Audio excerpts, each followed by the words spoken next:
सुख म्हणजे नक्की काय असते? ही मालिका सर्वांच्याच आवडीची आहे. या मालिकेमध्ये जेही वळण सुरू आहे ते लोकांना खूप आवडत आहे. सध्या आता गौरीला सगळं काही आठवलं आहे आणि ती अधिराजचे लग्न मोडण्याचा प्रयत्न करत आहे. परंतु या मालिकेतील कलाकारांचे खरे जोडीदार कोण आहे?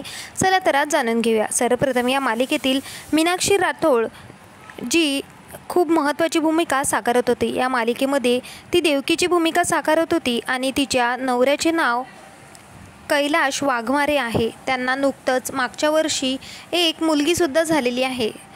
कैलाश वाघमारे हे एका असिस्टंट डिरेक्टरचं काम करतात. त्यानंतर या मालिकेचा आपल्या सगळ्यांचा आवडीचा अभिनेता म्हणजेच कपिल होनराव यांना तर तुम्ही पाहिलेलंच असेल, जो या मालिकेमध्ये मल्हारची भूमिका साकारत आहे. कपिल होनराव हे नेहमीच माधवी निमकरसोबत आपले व्हिडिओ शेअर करत असतात.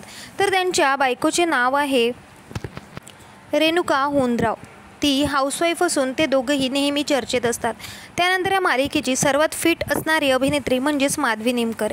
हिच्या पतीला तुम्ही क्वचितच पाहिलेले असेल, कारण ती तिच्या नवऱ्यासोबत कधीच पोस्ट शेअर करत नाही.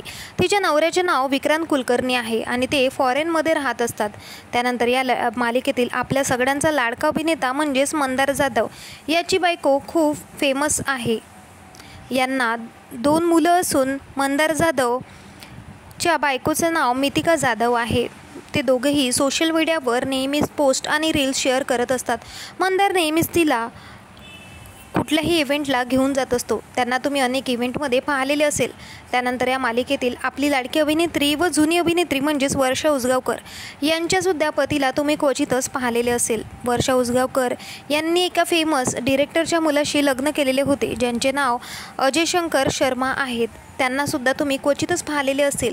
वर्षा उसगावकरसोबत ते खूप कमी दिसतात, कारण ते इथे नाही तर फॉरेनला राहतात. त्यानंतर या मालिकेतील आपल्या सगळ्यांची लाडकी अभिनेत्री म्हणजे गिरिजा प्रभू.